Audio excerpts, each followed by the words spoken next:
ചലച്ചിത്ര പിന്നണി ഗാനരംഗത്ത് 25 വർഷത്തിന് മുകളിലെത്തി നിൽക്കുന്ന നമ്മുടെ പ്രിയപ്പെട്ട സുദീപ് കുമാറാണ് ഇന്ന് നമ്മുടെ ഗസ്റ്റായിട്ട് എത്തിയിരിക്കുന്നത്. നമുക്ക് സുദീപേട്ടനെ പരിചയപ്പെടാം. നമസ്കാരം സുദീപ്. എന്തൊക്കെയുണ്ട് പുതിയ വിശേഷങ്ങൾ? പുതിയ വിശേഷങ്ങൾ എന്ന് പറഞ്ഞാൽ പാട്ടുകൾ റെക്കോർഡിംഗ് നടക്കുന്നു, പരിപാടികൾ നടക്കുന്നു.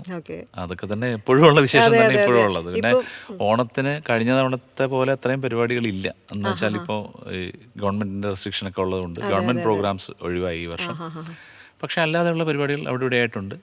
പ്രവാസികൾ എപ്പോഴും നമ്മുടെ കൂടെ ഉണ്ട്. അതുകൊണ്ട് അവരുടെ പരിപാടികൾക്ക് ഇനിയിപ്പോ അടുത്ത ഒരു വർഷം വരെ ഓണത്തിന്റെ പരിപാടികൾ പക്ഷെ അതൊക്കെ കുറച്ച് റെസ്ട്രിക്റ്റഡ് ആയിട്ടുണ്ട്. ഒരുപാട് സഹായങ്ങൾ പ്രവാസ ലോകത്തുനിന്ന് നമ്മുടെ നാട്ടിലേക്ക് വരുന്നുണ്ട്. അപ്പോൾ അതൊക്കെ ആ ഫണ്ടൊക്കെ അതിന് ഉപയോഗിക്കുന്നതുകൊണ്ട് ഞങ്ങൾക്ക് കലാകാരന്മാർക്ക് അത് ബാധിക്കും, പരിപാടികളുടെ എണ്ണം കുറയും.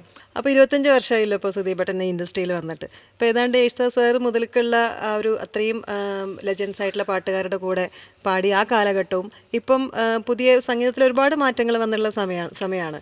അപ്പോൾ ആ ഒരു കാലഘട്ടവും ഈ കാലഘട്ടത്തിലൂടെയും സഞ്ചരിക്കുമ്പോൾ സുദീപേട്ടൻ എന്നുള്ള ഗായകനിൽ എന്തൊക്കെ മാറ്റങ്ങളാണ്? അതൊരു സ്ട്രഗിൾ ഫോർ എക്സിസ്റ്റൻസ് ആയിരുന്നോ? എന്താണ് അതിനെക്കുറിച്ച് പറയാനുള്ളത്? ഏതൊരു കലാകാരൻ്റെയും ജീവിതം മുന്നോട്ട് പോകുന്നത് സ്ട്രഗിളിലൂടെ തന്നെ.